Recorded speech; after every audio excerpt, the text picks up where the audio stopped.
بسم اللہ الرحمن الرحیم۔ حضرت ابو ہریرہ رضی اللہ عنہ کہتے ہیں کہ رسول کریم صلی اللہ علیہ وسلم نے فرمایا، مجھ کو یکے بعد دیگر ہر قرن کے بنی آدم کے بہترین طبقوں میں منتقل کیا جاتا رہا، یہاں تک کہ میں اس موجودہ قرن میں پیدا کیا گیا۔ حضرت واصلہ ابن اسقع رضی اللہ عنہ کہتے ہیں کہ میں نے رسول کریم صلی اللہ علیہ وسلم کو یہ فرماتے ہوئے سنا، حقیقت یہ ہے کہ اللہ تعالیٰ نے حضرت اسماعیل علیہ السلام کی اولاد میں کنانہ کو چنا، اور اولاد کنانہ سے قریش کو چنا،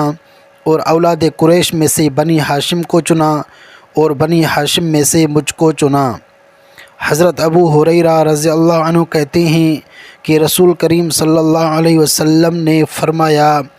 قیامت کے دن میں تمام اولاد آدم کا سردار ہوں گا، اور سب سے پہلے قبر سے میں ہی اٹھوں گا، نیز سب سے پہلے میں ہی شفاعت کروں گا، اور سب سے پہلے میری ہی شفاعت قبول ہوگی۔